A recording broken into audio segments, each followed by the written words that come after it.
Well, hey, as we begin week 2 of our 21 days of prayer and fasting reboot, let me encourage you to go deeper and wait longer.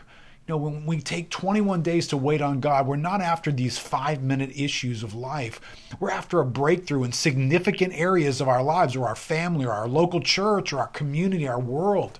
We're looking for God to reveal himself, to impress some things on our souls in a way that's going to awaken our faith in the months to come.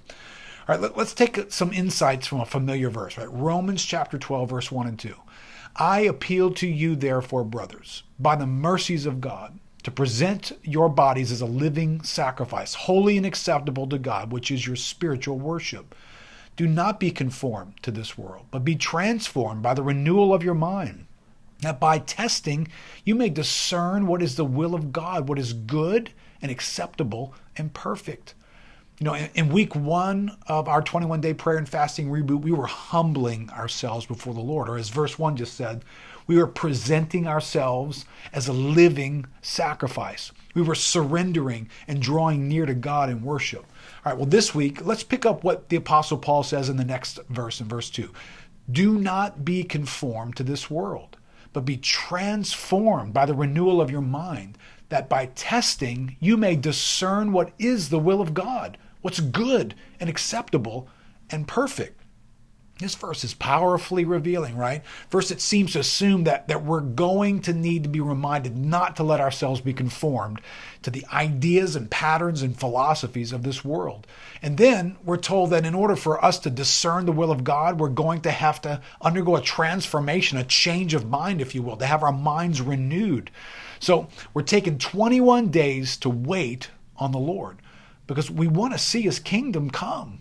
We want to walk in the will of God for our lives. But what if we're having a problem discerning God's will for our lives because our thinking or our approach to life or our thoughts about what is good and what's rewarding and what's worthy have been conformed to the powerful images and ideas of our world around us?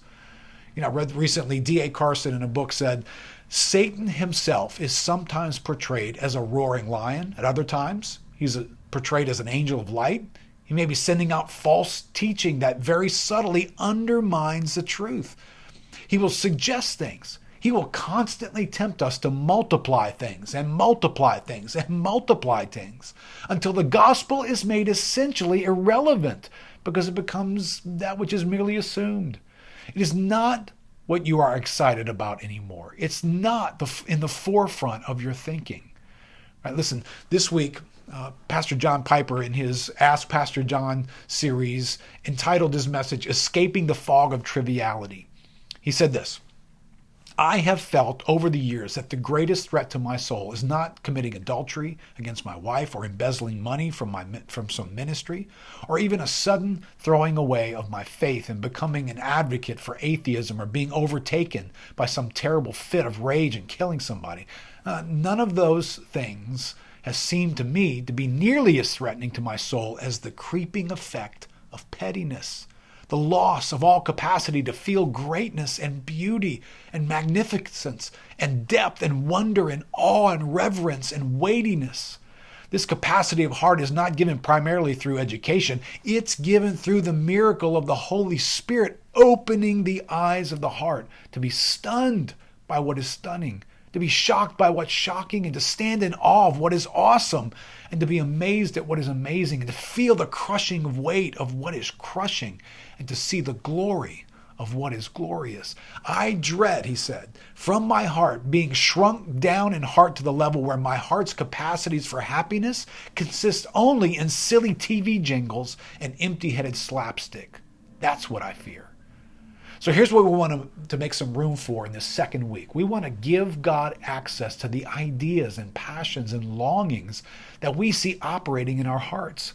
We want to invite God to give us discernment about how we are becoming conformed to this world and all that it treasures and all that it promotes. We want to allow the Holy Spirit to help us to see how we have misplaced greatness and awe and amazement and glory. Perhaps to have fresh eyes to see how the gospel is not what we're excited about anymore, as D.A. Carson said, or to help us escape the fog of triviality, as John Piper put it. So today's devotional resources and the link provided below is going to let you ask some soul-searching questions about the conditions of your own affections, and will give you an opportunity to let God delve into the ideas or voices and values that have been growing in our hearts.